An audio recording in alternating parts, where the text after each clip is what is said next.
This one is from Sky News, which I think is like Australian Fox News, if I remember correctly. Am I wrong? I think isn't it owned by Rupert Murdoch?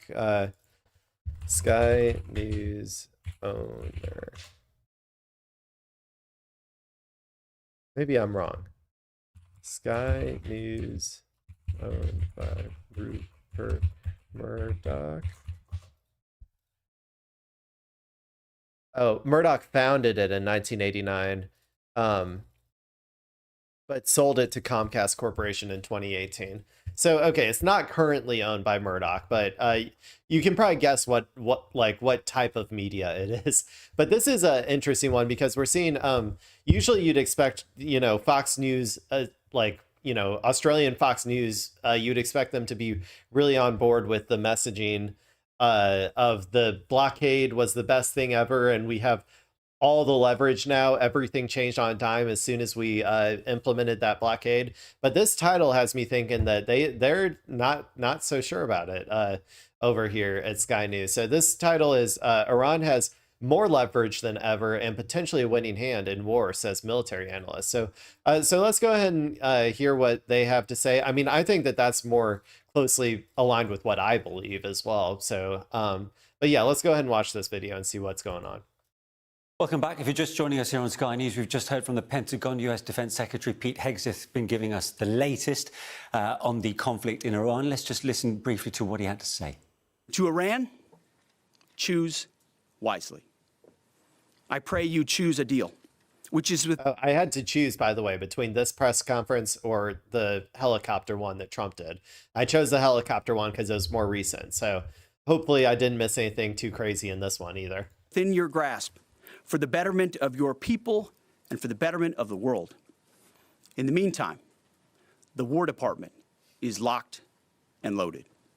He said that so many times. Get a new praise. Let's bring in our military analyst, Sean Bell. Sean, I suppose it runs along similar lines to what we've heard, haven't we, from Pete in previous press calls. But here, there were, again, a series of warnings to Iran. Yeah, I think there was sort of two halves to this, weren't there? Yeah, and I think that they needed to, like, I do firmly believe that America needed this ceasefire more than Iran did. And that America was going to start running out of missiles, going to start running out of interceptors.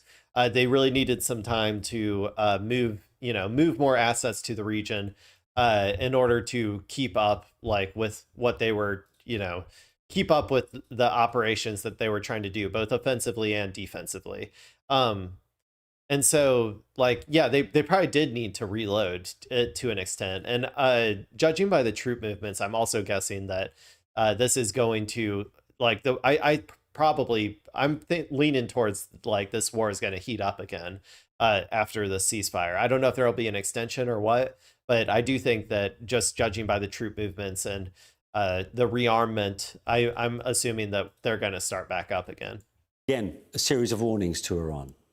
Yeah, I think there was sort of two halves to this, weren't there? There was the sort of military delivered, General Dan Kane, Chairman of the Joint Chiefs, gave a very measured view, but an explainer really about how the blockade is working, and I think genuinely quite interesting. That's how they always do that press conference. It's essentially good cop, stupid cop. Like it's you got the normal dude who goes out there. I always skip the normal dude, to be honest, because he's not good content. But the normal dude goes out there. The military guy goes out there and gives, like, just a detailed analysis, like, of what has been going on, like where they've been targeting, and, like, obviously they're still doing classic, just like normal America propaganda spin. But then comes in stupid cop, aka Keg's Breath, who comes in and just, like, exaggerates everything to the moon and, like, pretends like America is, like, the like accomplishing everything, all of your hopes and desires, every birthday wish that you've ever made since the time you were 5. Like they have accomplished that and more with all of their strikes in Iran. So that's kind of like how they always do those press conferences. It's a pretty funny, like, format, to be honest, because you get to watch the juxtaposition of these two people, like different varying levels of dogmatic American propaganda. Like, but yeah, okay, I'll keep watching. I feel like we haven't even gotten into the substance of this yet. I've just been yip yapping. The blockade is working, and I think, genuinely quite interesting. Likewise, you had Admiral Brad Cooper giving a bit of what's it like for the troops, and of course the military machine is second to none. It's amazing. The contrast to that, of course, as you say, Pete Hegseth, he was in very, very bombastic mood, and he was issuing a lot of threats still to the Iranian military. And I think he probably ripped a few shots before he came out. That's probably why. took out key points, really, one of which was the blockade.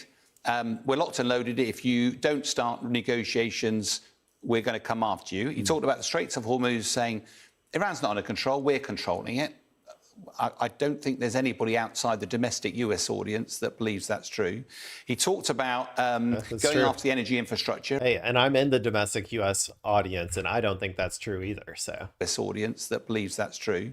He talked about going after the energy infrastructure. Remember, before the ceasefire, he was threatening that they'd bomb Iran to the dark ages, as it were, back to against the energy infrastructure. Yeah. And finally, which was quite outstanding, he was having a go at the press. He was literally saying, look, you're not following my messages here. We're the greatest military in the world. And I think the key point for me that comes out of that. yeah, that's a sign of weakness. If you're yelling at the press because you if you're yelling at the press for doing reporting that is not perfectly in line with the American State Department, that's a clear sign that you are losing. That's probably the clearest sign that you're losing the war, is if that's the case. So if you want people to stop like assuming that you guys are full of shit and just lying about this stuff, then I would really suggest you stop like acting like petulant children who were caught, I don't know, who were caught like with their pants down or something, Is that understandably, Pete Hegseth is very proud of the US military. They've done an amazing job to fulfill their military objectives, but that has not delivered strategic success. And right at the start of this, President Trump said, Iran doesn't have any cards to play. It feels like they have got some leverage now. Yeah, and this is where we're at. It's about talking up who has ultimate control of the Strait of Hormuz. But essentially, when you strip that back, what is actually being achieved by this blockade? Yeah, I mean, we've got a picture of the sort of live tracker, as it were, here. And, when you look at it tactically, the very threat of action is enough to stop any traffic going through because of the insurance market. We've covered all that before. So Iran has attacked some shipping in there. Therefore, it has managed to put its foot on the throat of one of the key arterial routes. 20 to 25% of global energy goes through there. Yeah, exactly. They can stop it entirely if they want. Now, before there were some ships transiting, the ones who paid the toll and the Chinese flagged ships that were going through because China's allied with Iran or whatever. But yeah, they could essentially set that barrier there because it would raise the costs for insurance an ungodly amount if any ship actually wanted to go through. In a way, it feels quite bizarre that America's then claim, no, you don't control it, we control it. That's quite rightly. American blockade is incredibly impressive. That was what Admiral Kane was talking about. No other nation in the world could do it the way they are. But I'm not entirely clear how if you blockade a strait that's already closed, how that actually helps. And there are reports that empty ships are coming in and out. There's also reports that China... Well, it does, to some extent, impose some pressure on Iran. Like, I'm not going to deny that. Like, if you do... Because before there were ships that were going through. It was just that they were the ships that were going to Iran, through Iran's toll system that they set up. Now it's just no ships. So Iran is not going to be able to sell nearly as much oil on the international market as long as this is open. But that's a double-edged sword because that means America and all its allies and the entire globe is going to feel that impact a lot more as well. There's a reason that we lifted sanctions on Iranian oil when we started this war. And it was to try to keep the supply of Iran's oil flowing as much as possible through the duration of the war. So by cutting that off, we're also yes, it imposed some cost on Iran, but I think it imposes much more cost on the rest of the world. Because it gets a lot of its energy although President Trump is sort of dismissing that worry, China must be getting concerned that it's not getting its oil, and that's vital to its economy. So there's undoubtedly pressure and stuff going on behind the scenes. But the big picture is there's a tiny fraction of any trade going through here at the moment. That's causing the energy crisis, and that's not going to be resolved until the war is negotiated and finished. But by continuing this US blockade, are they not essentially depriving the Iranian regime of much needed funds, revenue, and also weaken the economy further to make them in a more perilous, weaker state? Yes, I mean, there's no... That's what I just said. I already explained. Yes, they are. A portion of Iran's economy will suffer, but there will be much more impact and worse impact on the rest of the world, essentially accelerating the timeline of people's political will being able to sustain their desire to allow this to continue. No doubt that Iran is probably, we've reports that it was earning double the amount of money from its exports of oil because of the high price of oil, and also potentially charging tolls to get through. Now, what you don't want to do is embolden the Iranian leadership, so the blockade is probably more focused at that. Part of the issue here is actually scratch below the surface. There's a lot of tankers that have already made their way before the blockade, before the war started, that are full of oil. Iran had anticipated this might happen, and therefore I've read reports that China's got enough oil to last it till June, July time. Yeah. So the point about this is the timeline is on Iran's side at the moment. It feels like President Trump it does not have time on his hands. It looks like he's positioning threatening rhetoric to position America and trying to position Iran for a resumption of the talks. That there's a lot of talk about maybe they'll starting again on Monday. Ceasefire finishing Wednesday, that's not going to be enough time. Yeah. Will they extend the ceasefire? And therefore going at that with sort of gunboat diplomacy, with threatening, it hasn't worked so far. It'd be really interesting to see how Iran receives all of this rhetoric. Interesting.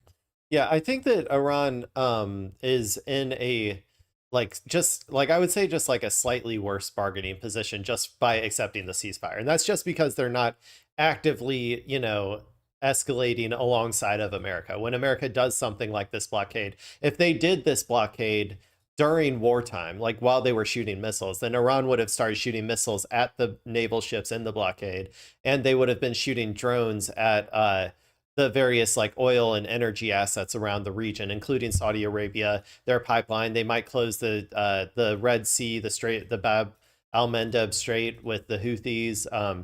They would have done a lot more to amplify the cost of America trying to impose something like this on Iran.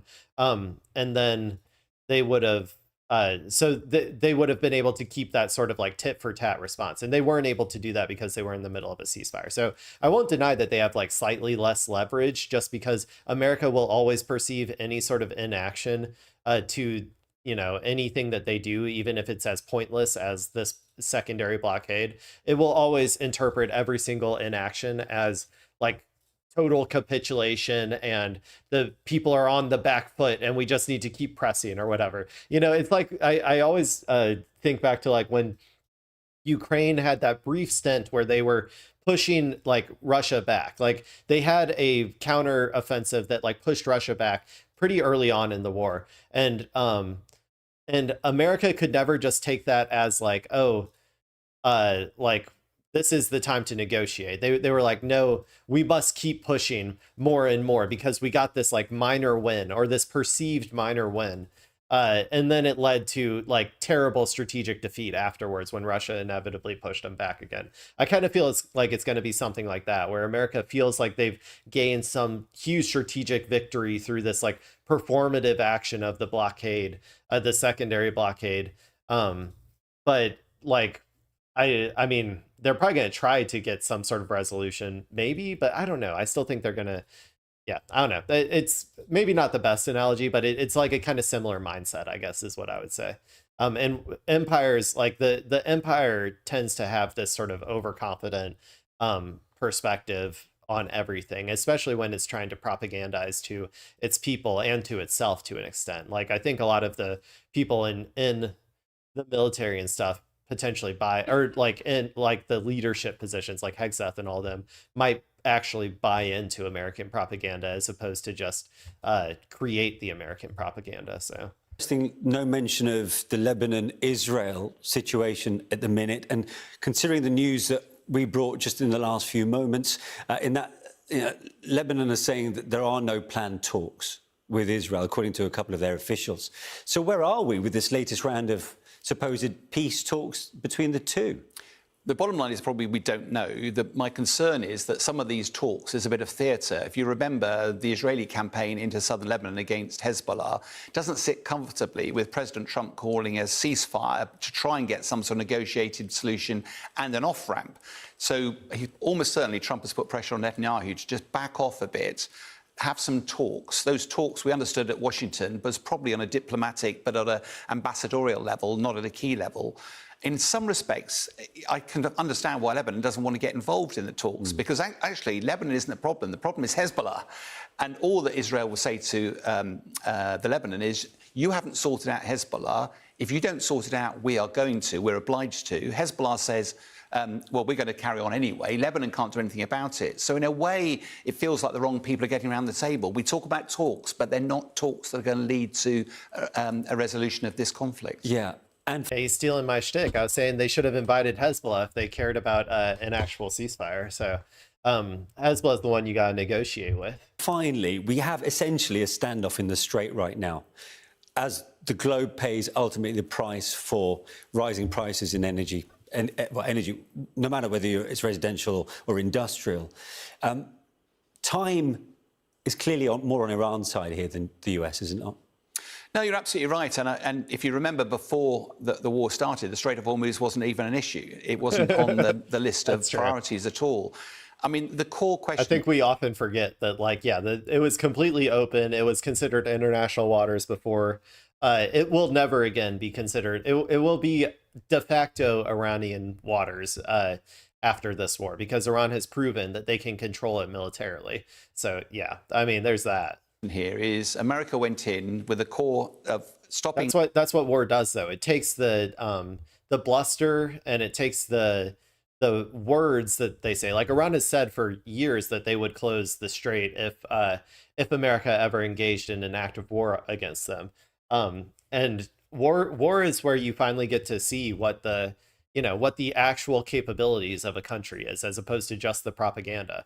And we're seeing right now that Iran was much stronger than a lot of people thought. They were able to completely and totally militarily control the strait.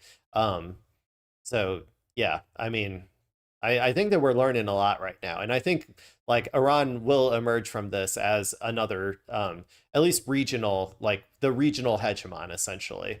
Nobody will be able to, dictate to it what's going to happen in, like, that globe, in that region of the world. Like, that's kind of the way that I see, just the general global power dynamics going in the future. Iran getting a nuclear weapon, stopping it delivering those nuclear weapons, ballistic missiles, and stopping it being a threat to its neighbours.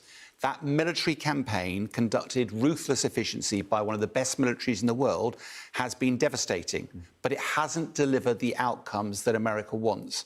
And although President Trump said Iran doesn't have any cards in negotiation, therefore we're going to bludgeon it into submission, it doesn't feel like Iran's on the verge of surrender. And it certainly feels that Iran has now got more leverage, more cards than it ever had before, potentially even a winning hand. Yeah, and it never works. Like, America's, like, whole idea of an air campaign somehow leading to a strategic change in a country the size of Iran is insane. And also, like, America's constant assumption that doing as many war crimes and killing as many women and children as possible is going to actually lead to any sort of actual strategic outcome is ridiculous. The only way that you actually get, strategic outcomes is, one, you have to have a plan, like an actual military, a political objective that you are trying to attain. And two, you have to be able to commit the necessary resources and forces to attain that goal. And so that's why there was never going to be any strategic outcome from this, because we didn't have either of those. We didn't have a plan, like what our political objective at the end of this war was, and we were not willing to commit the necessary, as far as I'm aware, at least so far, not willing to commit the actual resources necessary to achieve that strategic vision, which would include, like hundreds of thousands of troops, a draft, like all of that stuff. Like, if we wanted to actually,